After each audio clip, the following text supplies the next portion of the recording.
Мнозинството граѓани на Европската Унија и натаму го поддржуваат проширувањето, покажува најновиот Евробарометар. Според анкетата, 53% од европејците се за прием на нови членки, што сепак е за 3% помалку од лани. Најголема поддршка има меѓу граѓаните во Шпанија со 71% и Литванија со 70%. Поддршката е висока и во Хрватска, Романија, Полска и Словачка, додека во Бугарија 49% од граѓаните се за проширување. Најголем скептицизам пак има во Франција, каде само 35% од граѓаните го поддржуваат проширувањето, и во Германија со 43%. Токму земјите чии лидери Макрон и Мерц деновиве излегува со заеднички нон-пейпер за забрзување на проширувањето, со постепена интеграција на кандидатите уште пред полноправното членство.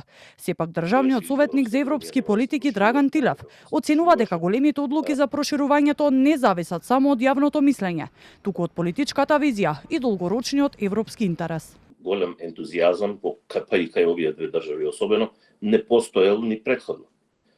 Доколку се донесува одлуки од таков висок политички стратешки интерес врз основа на јавните мислења во одредени држави, тоаш веројатно ни Европската Унија нема да постоеше или Европската Унија нема да се прошируваше. Но паралелно со европските дебати за проширувањето и условот за Македонија да ги донесе уставните измени, земјава се соочува и со уште еден предизвик – блокадата која Софија ја става на акцискиот план за малцинства, како што откри премиерот Мицкоски.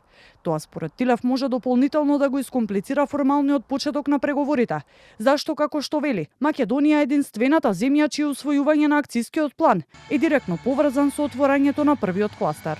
Навистина има обиди да се релативизираат, да се олабават, да се ослободи притисокот на ветото врз процесот на пристапни преговори. Тоа се случуваше сега и во дебатите на ТИВАТ, и во документите кои што како нон-пейпери кружеа во ТИВАТ, но се до тогаш, додека тоа не се промени, важат правилата кои што се во моментот во сила, а тоа е дека една држава може да даде вето, да стави вето на нашиот напредок. Тоа може да во случајов е Бугарија, и тоа може да биде и било која друга држава.